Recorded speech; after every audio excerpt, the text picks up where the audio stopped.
مجھے آپ یہ نہ سمجھیں کہ میں باقی لوگوں کی طرح ہوں کہ میں کسی سے آ کے رو رو کے بھیک مانگ رہا ہوں. نہ نٹو ادھر. ٹھیک ہے, اور آج تو میں یہ بات کر سکتا ہوں, آج سے 12 سال پہلے کرتا تو آپ لوگ کہتے یار ہم ہی چڑھتا پہ. تو دیکھ لینا ان کی 1000 سال کی امپائرز الٹ نہیں دی ہیں. جن کے نام بڑے احترام سے لوگ لیتے تھے آج ان کے ناموں کی میمز بن رہی ہیں. ہاں, اور نبی الاسلام کی مبارک دعوت جس طرح آج امت کے سامنے آئی ہے, انشاءاللہ میں نے کہا تھا پہلے جو ہے وہ شیعان علی روتے تھے, اب شیعان بنو امیہ کے رونے کا وقت شروع ہوا جاتا ہے. قیامت تک روئیں اور ہم انشاءاللہ آپ کی چیخیں انجوائے کریں گے. نحمدہ ونصلی ونسلم علی رسولہ الکریم, اما بعد فاعوذ باللہ من الشیطان الرجیم, بسم اللہ الرحمن الرحیم. رحماء بینہم تراہم رکعا سجدا آمنت باللہ صدق اللہ العظیم. عزیزان کرامی, گزشتہ کئی دنوں سے انجینئر محمد علی مرزا نے عجیب ایک فضا اختلافات کی برپا کر رکھی ہے سوشل میڈیا کے اوپر, اور تعصب عوام کے سامنے یہ دینا چاہتا ہے کہ علماء دین کو صحیح طریقے سے بیان ہی نہیں کرتے, اور کبھی تو یوں بھی کہہ دیتا ہے کہ ان کو تو دین کا پتہ ہی نہیں ہے. آج 1500 سال کے بعد مرزا کو دین کی سمجھ لگ چکی ہے, اور باقی جتنے بھی گزشتہ بزرگان دین ان کی ساری کی ساری خدمت وہ اس کے سامنے آتی ہیں. اور پھر اسی طریقے سے واقعہ جمل اور واقعہ صفین کو لے کر صراحتاً صحابہ کرام پر طنز کرتا ہے اور صراحتاً ان کی گستاخی کرتا ہے, حتیٰ کہ کھلے الفاظ کے اندر تبرہ کرتا ہے. اور لے دے کر اس کے سامنے وہ ایک حدیث آئی ہوئی ہے, حضرت عمار بن یاسر رضی اللہ تعالیٰ عنہ کی ہر ویڈیو کے اندر اس کا تذکرہ کرتا ہے کہ دیکھو جی حضور صلی اللہ علیہ وسلم نے فرمایا تھا کہ اے عمار تجھے ایک باغی گروہ شہید کرے گا, تو ان کو جنت کی طرف بلائے گا, وہ تجھے جہنم کی طرف بلائیں گے. تو یہ باغی تھے, یعنی کہ حتیٰ کہ حضرت طلحہ اور زبیر کو بھی صراحتاً صریح الفاظ کے اندر اس نے باغی کہہ دیا ہے. نعوذ باللہ ثم نعوذ باللہ. اب سوال یہ ہوتا ہے کہ علماء کو یہ دین جو مرزا پیش کر رہا ہے, اس دین کا علماء کو علم نہیں ہے, یا علماء سے یہ دین روایتوں کے اندر ثابت نہیں ہے, نہیں ملتا. تو عزیزان کرامی, اسی مسئلے کو اگر لے لیں, جنگ جمل اور صفین کو یہ جو مشاجرات صحابہ ہوا ہے, اس کے بارے میں نظریہ کیا ہے؟ شروع سے ہی, یہ آج کا تو واقعہ ہے نہیں, شروع سے ہی اس کے متعلق نظریات علماء کے درمیان بیٹھ چکے ہیں. آپ خود ہی اندازہ لگائیں, یہ صحابہ کرام کے درمیان جو جنگ ہے اس کے متعلق کتنے نظریات بن سکتے ہیں. نظریات اگر زیادہ سے زیادہ بھی بنائیں تو 4 طرح کے نظریات بن سکتے ہیں, جیسے کہ علامہ ابن حجر عسقلانی نے اپنی شرح جو بخاری شریف کی لکھی ہے فتح الباری, اس کے کتاب الفتن کے اندر یہی بات بیان کی ہے کہ 4 طرح کے نظریات بن سکتے ہیں عوام کے اندر, یعنی علماء کے اندر 4 طرح کے نظریات یہ تھے شروع میں. نمبر 1, حضرت علی حق پر تھے اور مخالفین خطا پر ہیں. نمبر 2, مخالفین حق پر تھے, حضرت علی خطا پر ہیں. نمبر 3, دونوں ہی حق پر ہیں, نظریات ہر کسی کے اپنے. نمبر 4, چوتھا اور آخری جو مسئلہ ہے وہ یہ ہے کہ دونوں ہی حق پر نہیں تھے. یہ 4 نظریات بن سکتے ہیں, اور چاروں نظریات پر خود نبی صلی اللہ علیہ وسلم سے حدیثیں بھی ملتی ہیں, اور مذاہب بھی علماء کے اسی طریقے سے ان واقعات کے اندر اسی طریقے سے 4 مذہب بنے ہیں. لیکن یاد رکھیں ان مذاہب کا عمل اور رد عمل کچھ اور تھا, اور آج 1400-1500 سال کے بعد انجینئر جو بیٹھا ہے اس کا رد عمل کچھ اور ہے. کسی عالم نے حضور صلی اللہ علیہ وسلم کے کسی صحابی کے اوپر اس طرح کے الفاظ نہیں کہے. ایک معاملہ تھا, ہوا, بس ختم ہو گیا.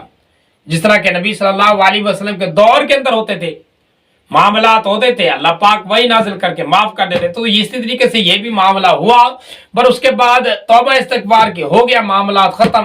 اب آج کیا کریں ہم؟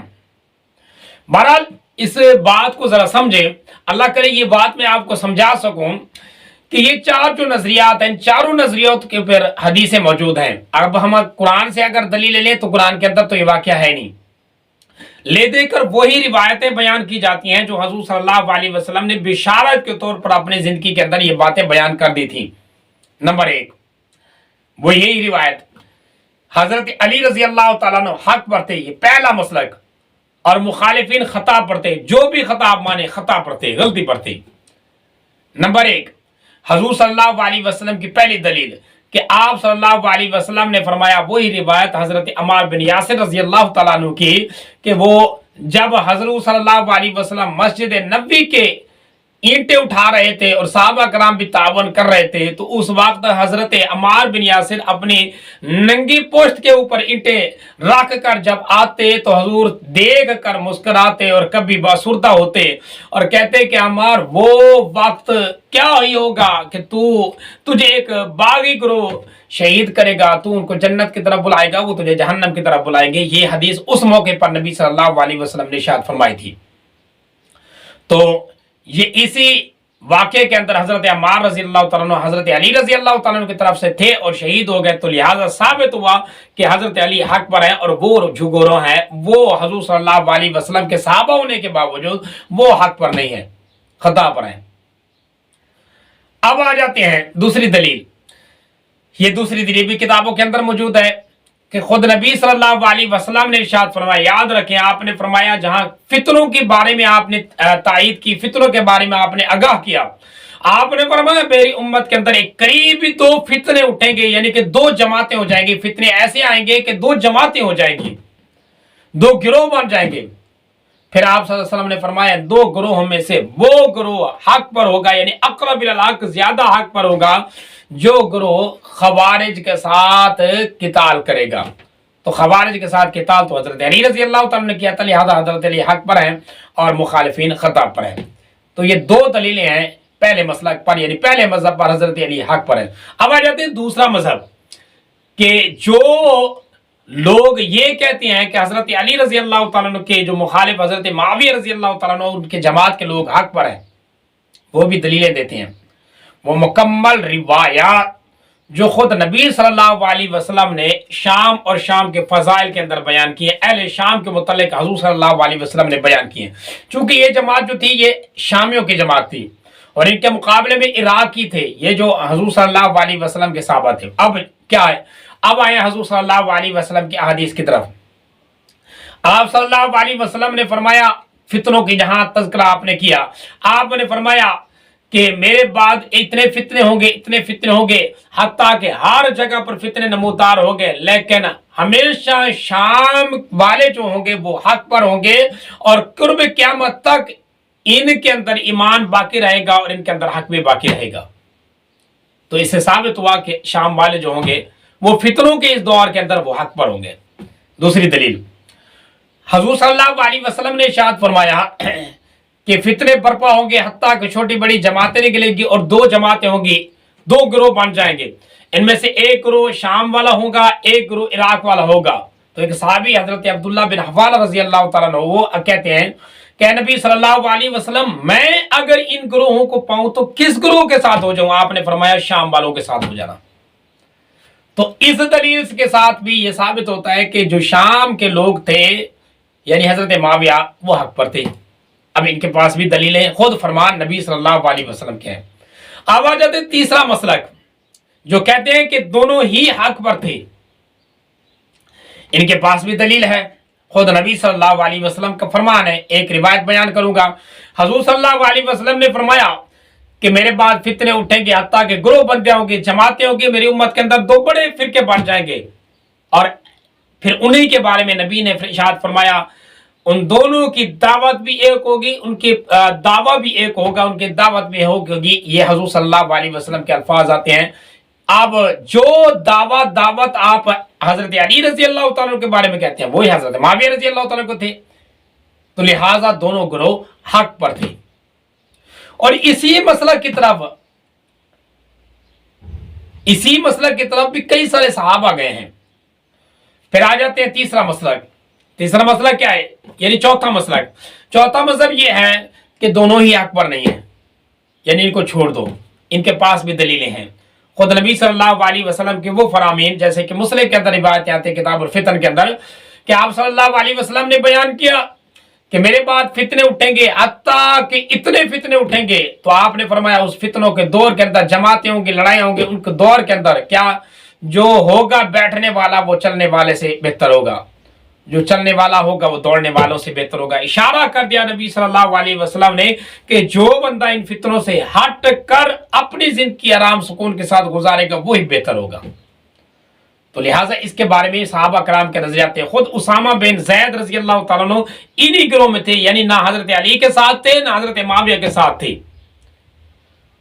اور حضرت علی نے یہ جنگ شروع ہوئی، حضرت علی نے پیغام بھیجوایا تو حضرت اسامہ بن زید نے اپنے غلام حرمل اس کو بھیج کر نبی حضرت علی رضی اللہ تعالیٰ عنہ کے پاس بھیجا اور جا کر یہ کہہ دے کہ حضرت اسامہ کہتے ہیں کہ حضرت علی رضی اللہ تعالیٰ عنہ اگر آپ کا مقابلہ کسی شیر کے ساتھ ہوتا تو میں شیر کے پنجے جا کر پکڑ لیتا، اس کے کچھاڑ کے ساتھ جا کر اس کے ساتھ لڑ پڑتا اور آپ کا دفاع کرتا، لیکن یہاں معاملہ کچھ اور ہے، مسلمان کے خلاف لڑ رہا ہے، میں اس جنگ کے اندر شامل نہیں ہوں گا۔ اور جب یہی حضرت اسامہ بن زید کا یہ جو غلام ہے جب واپس آ رہا تھا تو یہی باتیں حضرت حسن حضرت حسین نے بھی سن لی، تو حضرت حسن اپنے پاس لے کر گئے بہت بڑا سامان تحفے طائف دے کر حضرت اسامہ کے پاس بھیجا کہ اے اسامہ بے شک آپ حق پر ہیں، ہم آپ کی بات کو اگنور نہیں کر سکتے، ہم آپ کی بات مانتے ہیں۔ اور اسی طریقے سے حضرت عبداللہ بن عمر رضی اللہ تعالیٰ عنہ، یہ سارے صحابہ جو تھے ان کا رویہ یہی تھا زندگی کے اندر کہ ہمیشہ اختلافات سے دور ہٹتے تھے اور اختلافات کا حصہ نہیں بنتے تھے حضور صلی اللہ علیہ وسلم کے فرامین پر۔ لہذا یہ علماء کے تمام نظریات ہیں، لیکن اس کے باوجود یاد رکھیں علماء نے کبھی بھی ایک نظریے پہ رہتے ہوئے دوسرے نظریے والوں کو غلط ثابت نہیں کیا، اور نہ عوام کے اندر اس طرح کا آ کے پروپیگنڈا کیا ہے، نہ عوام کے اندر اس طرح کا آ کے شور مچایا ہے۔ پھر اب آپ کے سامنے میں 3 حدیثیں اور رکھتا ہوں، فیصلہ آپ خود کریں۔ یہ بات جو بیان کرتا ہے نا اکثر مرزا، یہ روایت ساری صحیح ہیں، اکثر یہ حضرت عمار بن یاسر رضی اللہ تعالیٰ عنہ کی حدیث اٹھا کر ہر ویڈیو کے اندر اس کا تذکرہ کر رہا ہوتا ہے۔ یاد رکھیں خود آپ علماء اور آپ محدثین کی کتابیں تو ذرا اٹھا کر دیکھیں، یہ حدیث متن کے اعتبار سے ضعیف ہے، اس کا متن قابل استدلال ہے ہی نہیں۔ جو مرزا کو بہت بڑی غلطی لگ چکی ہے، کہتا ہے کہ سنت تو ٹھیک ہے، متن اس کو دیکھیں، علماء نے اس کے اوپر جرح کی ہوئی ہے کہ یہ حدیث حضرت امام بخاری نے لکھوائی ہی نہیں، بعد میں کسی نے اس حدیث کو امام بخاری کے اس حدیث کے اندر یہ لفظ لکھ دیے ہیں، یعنی اے حضرت عمار آپ ان کو جنت کی طرف بلائیں گے، وہ آپ کو جہنم کی طرف بلائیں گے، یہ الفاظ امام بخاری کے نہیں۔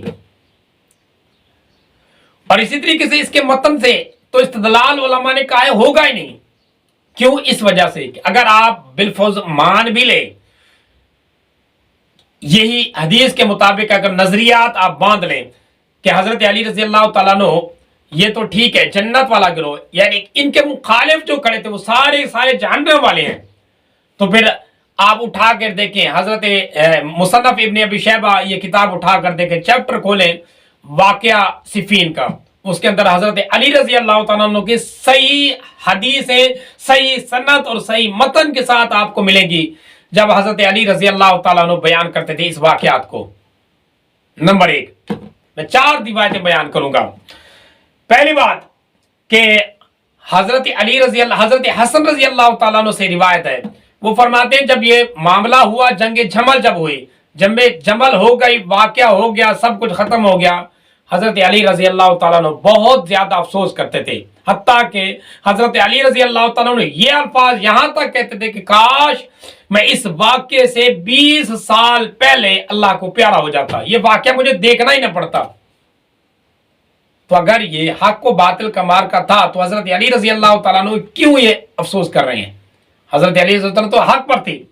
تو اسی طریقے سے دوسری روایت، جب جنگ صفین ہو چکی اور حضرت علی رضی اللہ تعالیٰ عنہ ان لاشوں کے درمیان جو دونوں طرف کے مسلمان شہید ہوئے تھے ان کے درمیان گزر لیتے، تو مسئلہ یہ ہوا کہ کیا حضرت علی رضی اللہ تعالیٰ عنہ کے صاحب جو ہیں وہ جنتی ہیں باقی جہنمی ہیں؟ تو کسی نے یہ مسئلہ اٹھا دیا، حضرت علی رضی اللہ تعالیٰ عنہ سے مسئلہ پوچھا گیا اب یہ بتائیں کہ جنتی کون ہے جہنمی کون ہے؟ ایک دوسرے کے مخالف لڑے ہیں. تو حضرت علی رضی اللہ تعالیٰ نے فرمایا قاتلنا وقتلہم فی الجنہ، ان کے شہید بھی ہمارے شہید بھی سارے کے سارے جنتی ہیں، جنت میں جائیں گے. اگر آپ کہتے ہیں کہ یہ مارکا حق و باطل کا مارکا تھا تو پھر حضرت علی رضی اللہ تعالیٰ کے اس فرمان کو آپ کیا کریں گے؟ حضرت عمار رضی اللہ تعالیٰ کی حدیث سامنے رکھیں اور حضرت علی رضی اللہ تعالیٰ کی یہ فرمان سامنے رکھیں. آپ نتیجہ نکالیں، جو نتیجہ نکالنا چاہتے ہیں آپ نکالیں. یہ حدیثیں تو حضرت علی رضی اللہ تعالیٰ کے تو مرزا بیان نہیں کرتا. اور اسی طریقے سے ایک تیسری روایت، حضرت علی رضی اللہ تعالی عنہ خود افسوس کرتے تھے، حتیٰ کہ روایت کے اندر آتا ہے کہ حضرت علی رضی اللہ تعالیٰ عنہ یہ جب مارکا ہوا اور آمنے سامنے فوجیں آ چکی اور لڑائی شروع ہوئی تو حضرت علی رضی اللہ تعالیٰ عنہ کہتے کہ مجھے یہ معلوم نہ تھا کہ اتنا نتیجہ، اس طرح کا نتیجہ بھی نکلے گا. مجھے اگر پتہ ہوتا ہے اس طرح کا نتیجہ نکلے گا کبھی میں اپنی فوج کو تیار کر کر یہاں پر لے کر نہ آتا. اور یہ حالت حضرت معاویہ رضی اللہ تعالیٰ عنہ کی بھی تھی. یہ نہیں کہ وہ خوش تھے لڑنے کے ساتھ، ان کی بھی یہی حالت تھی. مجبوری کی عالم میں ایک فضا پیدا کر کے ان کو ایک دوسرے کے سامنے کھڑا کر دیا. اور اس طریقے سے چوتھی ایک روایت یاد رکھیں، حضرت معاویہ رضی اللہ تعالیٰ عنہ کے بارے میں کسی نے برا بھلا کہہ دیا. کون سی؟ جنگ صفین کے بعد جب یہ لڑائی ہو چکی. اب ظاہری بات ہے جس کے شہداء، جس کے بھائی یا جس کے باپ شہید ہو چکا تو اس کے الفاظ کیا نکلیں گے؟ تو کسی نے حضرت معاویہ کے بارے میں برا بھلا کہا. حضرت علی رضی اللہ تعالیٰ عنہ کو پتہ چل گیا تو حضرت علی رضی اللہ تعالیٰ عنہ فرمایا کوئی بندہ حضرت معاویہ کو برا نہ کہے، اور نہ حضرت وہاں لفظ آتے ہیں حضرت علی رضی اللہ، حضرت معاویہ رضی اللہ عنہ کی امارت کو برا نہ کہے، کیونکہ حضرت معاویہ جب چلے جائیں گے تو تمہارے سر اتنے اس طرح اڑیں گے گردنوں سے جس طرح کے پتنگیں اڑتی ہیں. اب آپ بات سمجھیں، میں یہ نہیں کہتا کہ حضرت علی رضی اللہ تعالیٰ حق پانتی. حضرت علی ہمارا تو موقف شروع سے ہی اہل سنت کا یہی چلا رہا ہے کہ حضرت علی رضی اللہ تعالیٰ حق پر ہیں اور حضرت معاویہ رضی اللہ تعالیٰ کا جو گروہ ہے وہ اجتہادی خطا پر ہے. لیکن اس کے باوجود اللہ پاک اجر دونوں کو دے. ہم دعا بھی یہی کرتے ہیں کہ دونوں جنت کے اندر جائیں. ہم کسی کو غلط کہتے نہیں اور کسی صحابی کو ہم حضور صلی اللہ علیہ وسلم کے صحابی کے اوپر تبرہ نہیں کرتے. وہ ایک معاملہ تھا، ہو گیا سو ہو گیا. اب ہمارا کام یہ ہے کہ ہم دین کے مکمل اصولوں کو سامنے رکھ کر آگے دین کی خدمت کریں. لیکن پتہ نہیں مرزا کے دماغ کے اندر کیا آیا ہوا ہے، یہ سمجھتا یہ ہے کہ شاید یہی حدیثیں بیان کرنا ہی دین کی اصل خدمت ہے اور بہت بڑی دین کی خدمت کر رہے ہیں. حضرات آپ دین کی خدمت نہیں کر رہے، دین کے بارے میں عوام کے اندر بغض پیدا کر رہے ہیں. جو لڑائیاں اکثر نعرہ لگا رہتا ہے کہ یہ فرقہ واریت پھیلا گئے، تو جو فرقہ واریت کا نقصان ان فرقوں کے باہم اختلاف کی وجہ سے نہیں ہوا، حضرت مرزا، حضرت انجینئر، آپ کے اس رویے سے بہت بڑا نقصان ہوگا عوام کا. آپ دیکھیں آپ کی زندگی میں یہ نظر آئے یا مرنے کے بعد نظر آئے، لیکن یہ جو نظریات آپ عوام کو دے رہے ہیں یہ نظریات بہت بڑا اختلاف برپا کریں گے اور بہت بڑے اختلاف کے حامل بن جائیں گے. دعائیں اللہ مدد کی توفیق عطا فرمائے.